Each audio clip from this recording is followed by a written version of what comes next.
अस्सलाम वालेकुम। मेरा नाम जी मोहम्मद आकिफ़ खोखर है। आज मैं आपको एसेंशियल्स ऑफ रिसर्च मेथोडोलॉजी के ऊपर लेक्चर दूंगा, जिसके अंदर मैं आपको एक्सप्लेन करूंगा कि क्वालिटेटिव रिसर्च मेथोडोलॉजी क्या होती है और हमारा कोर्स जो है पाकिस्तान स्टडीज़, उसमें जो आपने रिसर्च पेपर लिखना है उसके अंदर आप रिसर्च कैसे करेंगे। अंडर ग्रेड स्टूडेंट्स के लिए ये एक कीमती लेक्चर होगा, जिसके अंदर हम आपको एक्सप्लेन करेंगे कि आप आर्टिकल राइटिंग वगैरह करते कैसे हैं, रिसर्च आर्टिकल्स कैसे लिखते हैं और रिसर्च मेथोडोलॉजी होती क्या। हमारे जो लेक्चर है इसके ऑब्जेक्टिव्स क्या हैं जी इस लेक्चर के। सबसे पहले we want to guide students के क्वालिटेटिव रिसर्च होती क्या है।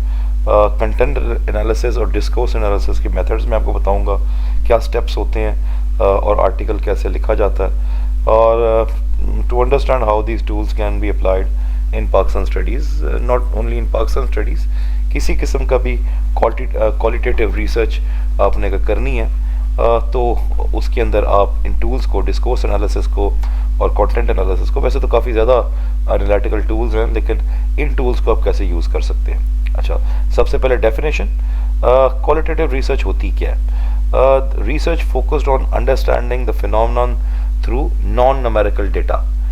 जैसे मैंने आपको क्लासरूम में बताया था कि जो क्वांटिटेटिव रिसर्च होती है वो न्यूमेरिकल डेटा, जैसे biological sciences, chemistry, physics, mathematics और इस तरह से related environmental science and all, जितना भी डेटा जो न्यूमेरिकल सेंस के अंदर हमारे पास आता है उसके लिए हमारे पास क्वांटिटेटिव रिसर्च मेथोडोलॉजीज हैं। आपका सब्जेक्ट क्योंकि सोशल साइंसेज से रिलेटेड है, Pakistan studies, ideology, society and constitutional evolution, तो इसलिए हम इसके अंदर क्वांटिटेटिव रिसर्च के ऊपर फोकस कर रहे हैं। वो ये जो क्वांटिटेटिव रिसर्च मेथोडोलॉजी है ये फोकस करती है, it focuses on the meaning, experiences and interpretations. क्योंकि इसके न्यूमेरिकल चीज़ नहीं होती, न्यूमेरिकल डेटा हमारे पास नहीं होता, तो क्वेश्चनर्स के थ्रू हम मुख्तलिफ डॉक्यूमेंट्स के थ्रू, मुख्तलिफ आर्टिकल्स के थ्रू, मुख्तलिफ न्यूज़ रिपोर्ट्स के थ्रू हम उन चीज़ों का मीनिंग ड्राइव करने की कोशिश करते हैं। ह्यूमन एक्सपीरियंस या स्टेट एक्सपीरियंस को हम उसके अंदर से एनालाइज करते हैं और उन वर्ड्स की जो हमें मिला है आर्टिकल्स के अंदर और ये वो, उसकी इंटरप्रिटेशन हम करने की कोशिश करते हैं कि इसकी इंटरप्रिटेशन ये है, और हम कोशिश करते हैं कि हम, जैसे वो अंग्रेज़ी में कहते हैं the devil is in the details, हम डिटेल्स को सॉरी ढूंढने की कोशिश करते हैं। की करैक्टरिस्टिक्स क्या होते हैं जी क्वालिटेटिव रिसर्च के।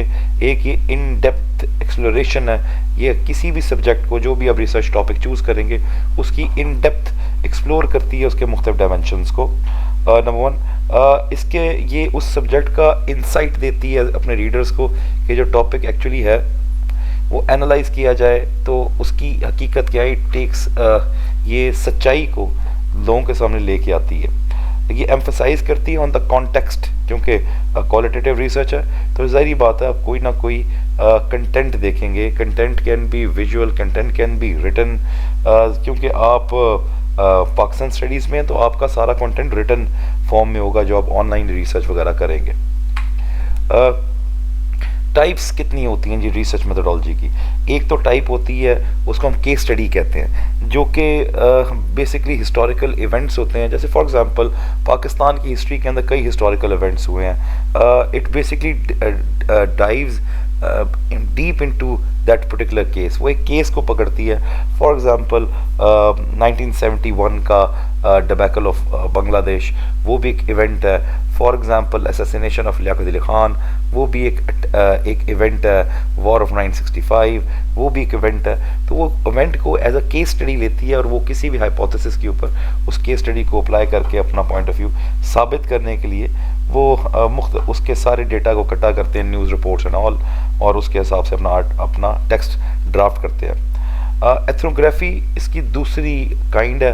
वो एक्चुअली कल्चर और कम्युनिटी को, एथनिसिटी से ये एथनोग्राफी जो है वो ड्राइव हुई है। जैसे पाकिस्तान की सोसाइटी जो है, जब हम पाकिस्तान की सोसाइटी के बारे में बात करते हैं कि यहाँ पर प्रोविंशियल एथनिसिटीज़ कितनी हैं, यहाँ पर बलोच हैं, यहाँ पर पख्तून्स हैं, यहाँ पर पंजाबीज़ हैं, यहाँ पर हज़ाराज हैं, एक्सेट्रा एक्सेट्रा। उसके बाद हम उसके अंदर सब एथनिसिटीज़ को भी देख सकते हैं कि उन इलाकों के अंदर एथनिसिटी कितनी है।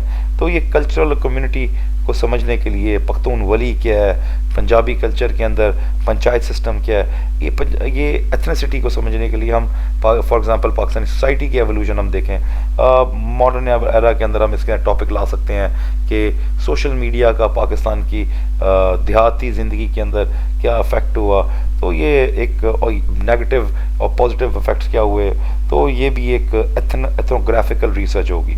उसके बाद ग्राउंडेड थ्योरी क्या होती है, developing theories based on the data, जो डेटा हमारे पास आया उसके लिए हम कोई नई थ्योरी हम ड्राफ्ट करें। For example Pakistani constitutional evolution, Pakistan का जो कॉन्स्टिट्यूशनल एवोल्यूशन है, जैसे अब तो 26वीं तरमीम की भी कहानी चल गई है, तो मतलब कितने तरमीमें हो चुकी हैं, तो जो कॉन्स्टिट्यूशनल एवोल्यूशन है 18th amendment, 15th amendment, 14th amendment, 58(2)(b की कहानी, ये सारा जो मामला इस डेटा को लेते हुए हम कोई नई थ्योरी ड्राफ्ट करें जिसमें आने वाले लोग पाकिस्तान को एज अ केस स्टडी करें, तो that will be a grounded theory. अब आगे जी लास्ट जिस पे हम लोग इंटरेस्टेड हैं, जिस पे जो मैंने आपको सिखानी है, वो है content analysis and discourse analysis. ये कंटेंट एनालिसिस और अपने नाम से जाहिर है, it analyses the written, spoken and visual content, it dwells into the meaning of those contents, वो अल्फाज कौन से इस्तेमाल हो रहे हैं, वो लैंग्वेज की तर्ज क्या है, वो कोई यानी कि ह्यूमरस लैंग्वेज के अंदर कोई बात हो रही है या वाकई उसके पीछे कोई थ्रेटन है। इसके अंदर आप मुख्तलिफ जो वर्ल्ड लीडर्स हैं, मुख्तलिफ पावरफुल हलकों के जो लोग हैं, वो अपने इंटरव्यूज़ के अंदर, अपनी स्पीचेस के अंदर, अपनी प्रेस कॉन्फ्रेंसेस के अंदर कौन सी लैंग्वेज यूज़ कर रहे हैं, उनके बारे में क्या न्यूज़ आर्टिकल्स लिखे गए हैं, उनके बारे में रिसर्च पेपर्स कौन से शाया हुए हैं। ये सारा जो कंटेंट है, रिलीजियस लेवल पे अगर बात करें तो मजहबी किताबों का जो कंटेंट है, हिस्टोरिकल डॉक्यूमेंट्स का जो कंटेंट है, जो गज़टीज़ का जो हमारे पास गज़ट्स मौजूद हैं मुख्तलिफ, उन गज़ट्स के गज़टीज़ ने विलियम हंटर की तरह के, अगर इंडो पाक हिस्ट्री की हम बात करें, सर विलियम हंटर की तरह के गज़टियर्स जो हैं वो क्या लिख रहे हैं, मुख्तलिफ कैबिनेट की मीटिंग्स के मिनट्स हमें क्या बता रहे हैं, पार्लियामेंट की स्पीचेस हमें क्या बता रही हैं, ये सारा कंटेंट और डिस्कोर्स एनालिसिस का पार्ट है। कंटेंट एनालिसिस क्या होता है? In simple definition, a systematic examination of text to understand the patterns and its meaning and the meanings behind those patterns. कोई भी टेक्स्ट होगा, कोई भी रिटन चीज़ है, वो आर्टिकल की सूरत में, वो न्यूज़ की सूरत में, वो किसी भी रिटन फॉर्म की सूरत के अंदर है, उसको पढ़ना और उसके कंटेंट के पैटर्न्स को समझना और उसकी मीनिंग को, पैटर्न्स हिस्टोरिकली ऐसा भी हो सकता है कि पहले बयान ये आया, 2 दिन बाद बयान ये आया, 3 दिन बाद बयान ये आया, 4 दिन बाद बयान ये आया, और उसके साथ सोसाइटी कैसे, सरकारी माहौल कैसे चेंज होता रहा, तो वो जो उसका पैटर्न एक स्पीचेस का बन रहा है, वो भी देखना कंटेंट एनालिसिस, इसी का नाम है, उस रिटन फॉर्म को अंडरस्टैंड करना। प्रोसेस क्या होता है जी कंटेंट एनालिसिस का? जब भी आपने कोई रिसर्च पेपर ड्राफ्ट करना है और आप कंटेंट एनालिसिस कर रहे हैं, उसका पीछे पूरा एक मैकेनिज्म चल रहा होता है।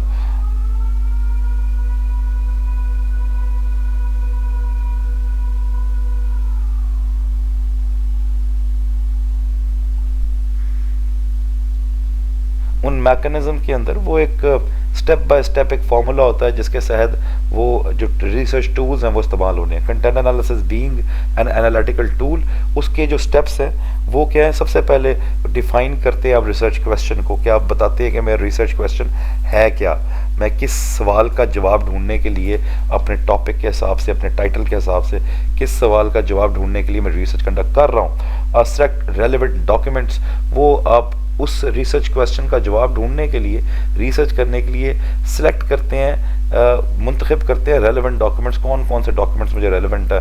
फॉर एग्जांपल तकारीर हैं, लीगल टेक्स्ट है, मीडिया रिपोर्ट्स हैं, न्यूज़ आर्टिकल्स हैं, रिसर्च आर्टिकल्स हैं, किताबें हैं, बुक्स हैं। आपने गूगल स्कॉलर्स पे जाएंगे, आप मुख्तलिफ यूनिवर्सिटी के रिपोजिटरीज़ पे जाएंगे, आपको मुख्तलिफ लोगों का रिसर्च मिलेगी, उसको भी आप अपने एज ए डॉक्यूमेंट यूज़ कर सकते हैं। तीसरा स्टेप जो है identifying the theme and the categories, हम किस थीम के अंदर आ रहे हैं, वो इंटरनेशनल रिलेशंस की थीम है, वो लीगल थीम है, हम इसको भी डिफाइन करते हैं अपने रिसर्च क्वेश्चन के हिसाब से।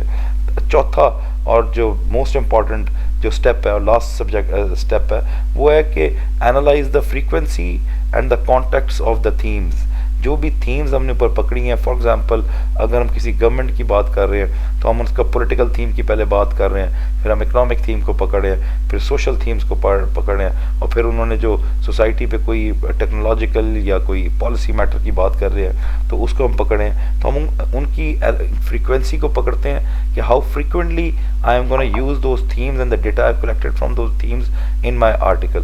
For example, analyzing the speeches of Pakistani leaders to understand their views on the constitution. अभी 26वीं तरमीम हुई है, उसके अंदर पाकिस्तान के जितने भी लीडर्स हैं, अपोजिशन के हैं या गवर्नमेंट के हैं या ताकतवर हल के हैं या इवन इंटरनेशनली लोग क्या कह रहे हैं, उनके स्पीचेस को पकड़ना, उन स्पीचेस को देखना कि कौन इसके फॉर है, कौन इसके अगेंस्ट है, कौन कब क्या कह रहा है, कौन कब क्या कह रहा है, और इन एक्शन क्या प्ले आउट हो रहा है, इन सब को का मीनिंग ड्राइव आउट करना कि इन दी एंड क्या प्ले आउट हो रहा है।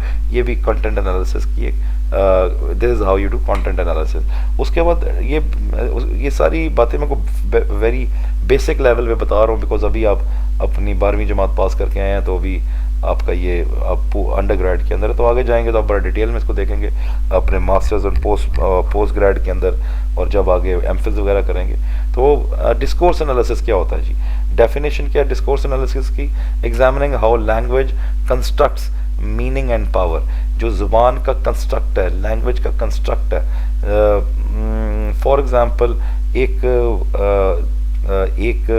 दहशतगर्द में और एक फ्रीडम फाइटर में क्या फ़र्क है? भगत सिंह एक टेररिस्ट या भगत सिंह फ्रीडम फाइटर। तो ये मीनिंग जो ज़ुबान के जो हम अल्फाज अपने डेली लैंग्वेज के अंदर यूज़ करते हैं सॉरी, या स्पीचेस के अंदर जो लीडर्स यूज़ करते हैं, वो जो ज़ुबान उसमें यूज़ करते हैं, उन लफ्ज़ों का जो इंतखाब है वो बहुत क्रिटिकली इस्तेमाल होता है जी। वो बड़े लफ्ज़ बड़े चुन के इस्तेमाल किए जाते हैं। उन लफ्ज़ों का मायने क्या है और उन लफ्ज़ों की ताकत क्या है, इसको समझना, इसको देखना, वो डिस्कोर्स एनालिसिस होता है। तो की कॉन्सेप्ट्स क्या हैं? पावर एंड आइडियोलॉजी, यानी आइडियोलॉजी और पावर के दरमियान जो खेल है। How language reflect social power. Political discourse in Pakistan. हम पॉलिटिकल डिस्कोर्स इन पाकिस्तान देख सकते हैं कि वंस जो खलाई मखलूक हैं वो फिर हुकूमत के अंदर जब हुकूमत पार्टियाँ आती हैं तो वो उसको बिल्कुल अपने पार्टनर्स की तरह ट्रीट करती हैं।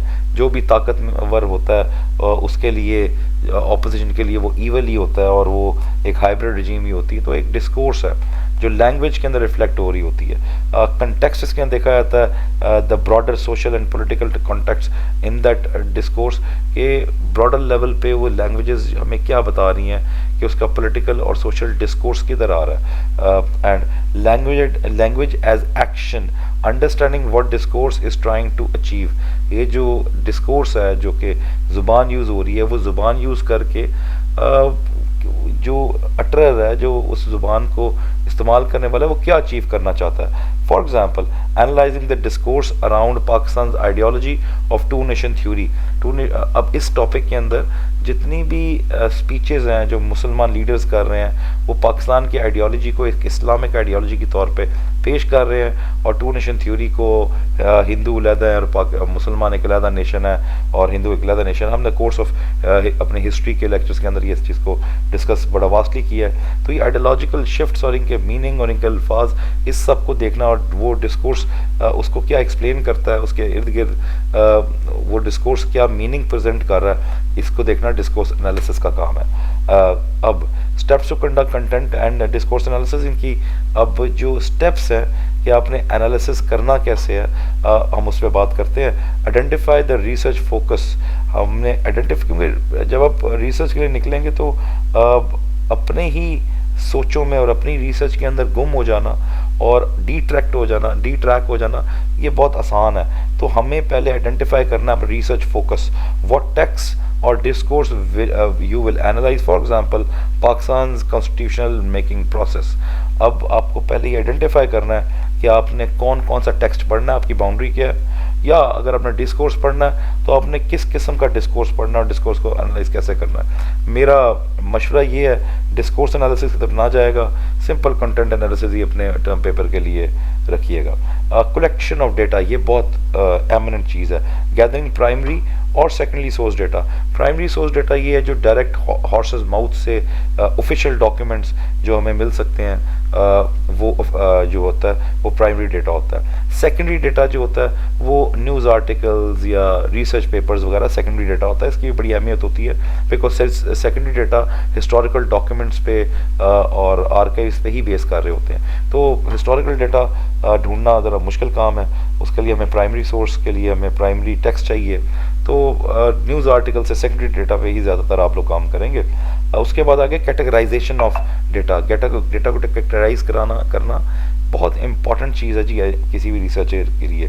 जो भी आपने पढ़ा है और जो भी आपने चीज़ लिखनी है उसको ग्रुप्स में डालना है, सिमिलर जो ग्रुप और थीम्स हैं। फॉर एग्जांपल अगर आजकल के माहौल से बात करूं तो पीटीआई जो बोल रही है वही अक्सर अपोजिशन जमातें बोल रही हैं। फॉर एग्जांपल वो आप किसी को भी ले लें, ये जो नून लीग को छोड़ के आए हैं मुफ्ता इस्माइल वगैरह, वो खोकर साहब जो एक और हैं वो हो गए, और खाकान अब्बासी वगैरह, वो जब बात करते हैं वो सिमिलर पॉपुलर किस्म का नैरेटिव बिल्ड करते हैं अपने इंटरव्यूज़ वगैरह पे, और साथ साथ वो गवर्नमेंट को नाराज़ भी नहीं करना चाहते। तो हमें एक थीम मिल जाती है लैंग्वेज पैटर्न्स के अंदर, तो वो कैटेगराइज करना अपने, क्योंकि ये डेटा फिर आपने लिखाई में यूज़ करना है। इंटरप्रिटेशन ऑफ दैट डेटा, जो भी डेटा आपने हासिल किया है कोई अपने टॉपिक के हिसाब से, और उसका interpretation, analysing the interpretation of the identified themes. आपने थीम्स पहले ऊपर बना ली हैं, सिमिलर आपने लोगों को एक तरफ रख लिया, अगेंस्ट लोगों को अपने एक तरफ रख लिया, अपना आर्ग्यूमेंट आपने साबित करने के लिए पहले डेटा इकट्ठा कर लिया, अब लिखने की बारी आ रही है, अब उसका इम्प्लीमेंटेशन फेज़ है। राइटिंग अप योर फाइंडिंग्स, जो भी आपने उस डेटा के अंदर हासिल किया है, अपने हाइपोथेसिस जो आपने रिसर्च क्वेश्चन ऊपर रखा है उसके हिसाब से आपने उसको फॉर्मुलेट करना है, आर्ग्यूमेंट्स देने और उसको अपने डेटा से सपोर्ट करवाना है। Formulating arguments supported by the data, जो भी आपने डेटा फाइंड आउट किया है पाकिस्तान, जो भी आपका टॉपिक होगा। अब आते हैं कि जी how to write research article. अब रिसर्च आर्टिकल के अंदर अभी पहले तो मैंने आपको बताया कि आपने अभी फाइनल काम नहीं किया, आपने सिर्फ अभी अपना फाइंडिंग्स की है, आपने फाइंडिंग्स को एक नुक्कर पे लिखा है, आपने रफ वर्क किया अपने रिसर्च का। अब उस रिसर्च के ऊपर अब लिखाई का काम आ गया, अब implementation, getting everything into practice आ गया, to bring to play it. अब क्या करेंगे आप, स्ट्रक्चर ऑफ रिसर्च आर्टिकल क्या होता है, सबसे पहले आप इंडक्शन करते हैं। इंडक्शन के अंदर क्या करते हैं, provide background on the topic, Pakistan की जो भी आपका टॉपिक है उसका हल्का सा बैकग्राउंड देंगे कि क्या क्या आप कहानी डिस्कस करना चाह रहे हैं। उसके बाद क्लियरली स्टेट करेंगे रिसर्च का क्वेश्चन। उसी इंट्रोडक्शन के अंदर ही एंड पे एक छोटा सा पैराग्राफ अपने रीडर को आप बताएंगे क्वेश्चंस के आपके ज़हन में क्या सवाल है जिसका जवाब ढूंढने के लिए आपने रिसर्च की है। वो आप छोटा सा पैराग्राफ लिखेंगे 4-5 लाइंस का, ज़्यादा भी हो सकता है डिपेंडिंग ऑन कि आप कितना डीप जाना चाह रहे हैं। उसके बाद लिटरेचर रिव्यू रखेंगे, आपने जितना भी डेटा इकट्ठा किया है वो लिटरेचर से किया है, आप उसको करेंगे कि समराइज़ करेंगे कि एग्जिस्टिंग कौन कौन से relevant topic discuss already research की दुनिया में हो चुके हैं, summarising existing research relevant to the topic, ताकि पता लगे कि आप क्या डिफरेंट ला रहे हैं। उसके लिए वो डिफरेंट लाने के पता करने के लिए आप आइडेंटिफाई करेंगे, उसके बाद का जो पैराग्राफ आएगा, you will identify the research gap in the literature, कि ये सारी बातें तो लोगों ने की हुई हैं, मैं जो चीज़ हूँ, मैं जो हूँ वो उन्हीं को ये डेटा यूज़ करके इस सवाल का जवाब इस तरह निकाल रहा हूँ। That's it will be a fresh research. एक रिसर्च ऑलरेडी पहले हुई है, उसका मार्केट में कोई फ़ायदा नहीं है इंसान की एकेडमिक तरक्की के लिए। उसके बाद अब जो आप लिखेंगे, आप बताएंगे कि मेथडोलॉजी आपने कौन सी यूज़ की है। उस मेथडोलॉजी के अंदर आप एक्सप्लेन करेंगे कि ये जो रिसर्च है ये कौन सी क्वालिटेटिव रिसर्च यूज़ कर रही है, क्वांटिटेटिव रिसर्च यूज़ कर रही है, आपने कैसे डेटा इकट्ठा किया है। आप लिखेंगे सारा कि मैंने ये न्यूज़ आर्टिकल्स लिए हैं, इसमें कंटेंट एनालिसिस किया है, ये सारा डेटा मैंने कंटेंट एनालिसिस हासिल किया है। अब द मोस्ट इम्पॉर्टेंट जो पॉइंट नीचे आ जाएगा वो आपका एनालिसिस आ जाएगा और उसकी आपकी डिस्कशन आ जाएगी। आपने ऊपर बता दिया कि आपने कौन सा रिसर्च मेथडोलॉजी यूज़ की है, आपने ऊपर बता दिया कि आपने डेटा कहाँ से इकट्ठा किया है, आपने ऊपर समराइज़ भी कर लिया कि ये लोग हैं, इन्होंने ऑलरेडी इस चीज़ पे रिसर्च की है, लेकिन ये उनका गैप है, ये मेरा टॉपिक है, ये गैप मैं फिल कर रहा हूँ। और इंट्रोडक्शन में आपने ऑलरेडी आपने उसके रिसर्च क्वेश्चन भी बता दिया। अब जो मेन खीर है, खीर के ऊपर की जो मलाई है दूध के ऊपर की, अब वो आ गई। आप प्रेजेंट करेंगे अपनी फाइंडिंग्स फ्रॉम योर एनालिसिस कि ये मैंने एनालाइज करके फाइंडिंग्स हासिल की हैं। उसके बाद डिस्कस करेंगे how they answer the research question, जो आपने ऊपर क्वेश्चन दिया है, ये ऊपर का तमाम डेटा उस क्वेश्चन को किस तरह आंसर कर रहा है। उसके बाद आप कंक्लूजन लिखेंगे अपना कि मेरी रिसर्च टॉपिक का ये कंक्लूजन है कि पाकिस्तान एक इस्लामी आइडियोलॉजिकली इस्लामी रियासत है, लेकिन अनफॉर्चुनेटली इंटरनेशनल दुनिया के अंदर सर्वाइव करने के लिए हम सियासी इस्लाम को और इकनॉमिक इस्लाम को पाकिस्तान में इम्प्लीमेंट नहीं कर सकते, जिसकी वजूहत ये ऊपर दी गई कुरान की आयतें हैं, हदीसें हैं, इंटरनेशनल सिस्टम की सारी कहानियाँ, इंटरनेशनल सिस्टम में सर्वाइव करने का मामला है और बला बला बला। कंक्लूजन आप ये अपनी फाइंडिंग्स है, मैंने थोड़ी सी आपको एक एग्जांपल दी है। एंड में आप समराइज़ करेंगे की फाइंडिंग्स को एंड द सिग्निफिकेंस को, कि मैंने जो ऊपर रिसर्च की थी उसके अंदर ये की फाइंडिंग सूद के निज़ाम के लिए 1992 का 89 टू 1992 का, और फिर अगेन 94 के अंदर भी वही मामला हुआ। डॉक्टर इसरार की पटिशन जो है रिबा के खिलाफ आज तक पेंडिंग पड़ी हुई है, क्या कहते हैं, सुप्रीम कोर्ट के अंदर, और उसको किसी भी सुप्रीम कोर्ट के जस्टिस में, किसी भी प्रीमियर में, किसी भी आर्मी चीफ में, किसी भी पाकिस्तान के ताकतवर तरीन इमरान खान जो मर्जी जितना मर्जी दीनी रहनुमा, वो बेशक कादरी साहब हों या मौलाना साहब हों, किसी में इतनी जरूरत नहीं हुई कि वो उसको छेड़े, बिकॉज हमारा सारा निज़ाम ही बैंकिंग सिस्टम के इन्फ्लेशन के असूल पे और इंटरेस्ट के असूल पे और सूद के असूल पे चल रहा है। सो ये सारा मैंने एग्जांपल दिया आपको, ये कि जिस तरह कंक्लूड मैं कर रहा हूँ, और मैंने चलो तो आप कंक्लूजन के समराइज़ करें की फाइंडिंग्स को, जैसे मैंने की फाइंडिंग्स की एक की फाइंडिंग की आपको समराइज़ करके दिखाया। अच्छा, उसके बाद जी कॉमन पिटफॉल्स क्या है जी इन रिसर्च के अंदर, लैक ऑफ क्या चीज़ें हैं जो है आपकी रिसर्च को ख़राब कर सकती हैं, वो फ्लॉड और ख़राब और अनएक्सेप्टेबल रिसर्च आर्टिकल होगा, वो lack of clear research question है। आपके पास सवाल ही नहीं होगा कि आपने किस सवाल के वो चलना है, आपने सिर्फ टॉपिक देखा, उसमें से एक आपने टाइटल निकाला और आपने लिखना शुरू कर दिया। देखें, एक टॉपिक के अंदर कई आर्ग्यूमेंट्स और कई टाइटल निकल सकते हैं। आपने 15 से 2000 लफ्ज़ का आपने रिसर्च आर्टिकल लिखना है, तो आपको मतलब उसके अंदर से टाइटल निकालना पड़ेगा टॉपिक में से, और वो टाइटल के लिए आपको रिसर्च क्वेश्चन को लगाना पड़ेगा। What were the reasons that Pakistan broke into two parts in 1970s, in the early 1971। तो ये आपका एक क्वेश्चन हो गया।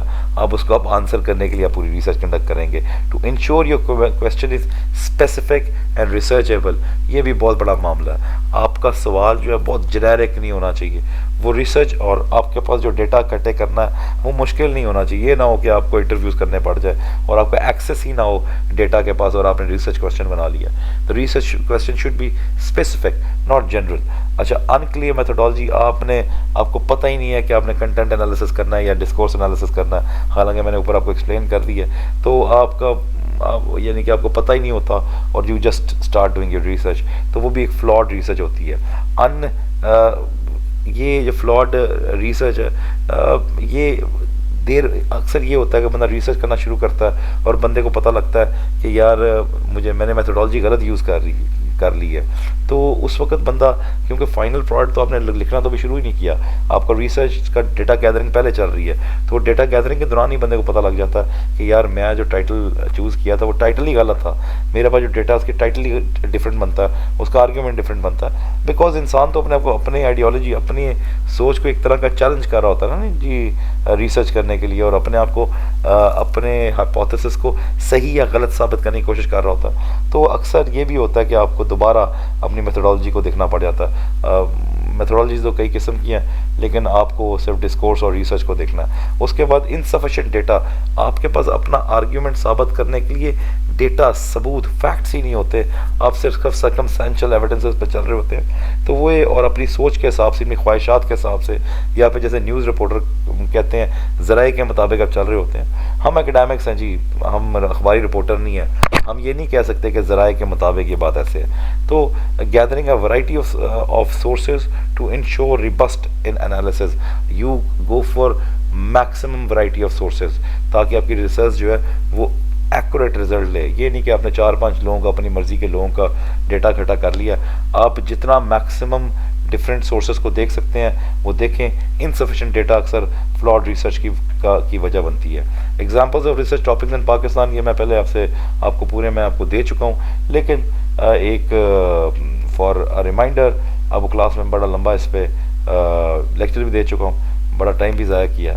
टॉपिक एग्जांपल्स क्या है कि the role of Islam in Pakistan constitutional development. Research question क्या है, how have different political ideologies in Pakistan shaped the Pakistani the country's constitutional evolution। अब मुख्तलिफ पॉलिटिकल आइडियोलॉजीज़ है पाकिस्तान में, मजहबी भी है, सेकुलर भी, सेकुलरिज्म के अंदर डेमोक्रेटिक भी है, और 70s के अंदर सोशलिज्म और कम्युनिज्म की भी बड़ी कहानी, सोशलिस्ट पार्टीज भी बड़ी थी, और इसके अंदर लेफ्टिस्ट भी हैं, राइटिस्ट भी हैं, ऑर्थोडॉक्स भी हैं, जो थोड़ा मॉडर्न मौलवी तबका भी मौजूद है, थोड़ा ऑर्थोडॉक्स मौलवी तबका भी मौजूद है। तो इस तरह मुख्तलिफ आइडियोलॉजीज़ हैं। तो रिसर्च क्वेश्चन क्या हुआ, how different political ideologies in Pakistan shaped the countries constitutional evolution. Method used क्या होगा, content analysis of constitutional document, जितने भी कॉन्स्टिट्यूशनल डॉक्यूमेंट्स हैं, आइन के कागज़ हैं, उनका content analysis, discourse analysis of speeches by key political figures. तो इन दोनों का एक मिक्स्ड मेथडोलॉजी यूज़ हुई, और ये दोनों मेथड होंगे, और इसके अंदर आप देखेंगे कि कैसे ये सवाल का जवाब देने की कोशिश करेंगे इन दो सोर्सेज से, क्या how have different political ideologies in Pakistan shaped the countries constitutional evolution. Conclusion के अंदर जी समरी आप देंगे कि क्वालिटेटिव, अपने पूरे लेक्चर को समराइज करने के लिए क्वालिटेटिव रिसर्च होती क्या है, क्वालिटेटिव, ताकि आप भूल ना जाएं ऊपर हमने क्या बात की है, वैसे पीछे जाके आप उसको रिकॉर्डिंग देख भी सकते हैं YouTube after all. Qualitative research allows in-depth exploration of social, political and historical issues in Pakistan। ये पाकिस्तान इसलिए कि आपने पाकिस्तान के कॉन्टेक्स्ट में बात करना है, वरना कोई भी सोशल मामला हो उसको देखने का क्वालिटेटिव रिसर्च मेथोडोलॉजी यूज़ होती है। कंटेंट एंड डिस्कोर्स एनालिसिस की दो किस्म की मेथोडोलॉजीज आपने डिस्कस हुई हैं, और valuable tools to understand how ideologies of and power structures shape society and constitution. इसको इसलिए इन दोनों को फोकस कर रहा हूँ आपके साथ मैं क्लासरूम के अंदर, कि जो आपने टर्म पेपर लिखना है, पाकिस्तान स्टडीज़ के अंदर आइडियोलॉजी का भी बहुत लेना देना है। पाकिस्तान के जिस मर्जी हम हिस्टोरिकल डायमेंशन को पकड़ें, और पावर स्ट्रक्चर का भी बहुत गहरा लेना देना है। अब इंकरेजमेंट ये है कि apply these methodologies to your research in Pakistan studies and explore new dimensions and historical and political analysis. I hope जो आपके टर्म पेपर्स मेरे पास आएंगे वो फुल ऑफ सरप्राइजेज होंगे, बड़े जेन्युइन किस्म के आर्ग्यूमेंट्स होंगे, और I will love to read them. Thank you very much जी। मैंने ये लेक्चर इसलिए डिवाइस किया ताकि आपके टर्म पेपर के अंदर आपको हेल्प हो सके। I hope it is helpful. Thank you very much. अस्सलाम वालेकुम and best of luck. Akif Kokar signing out.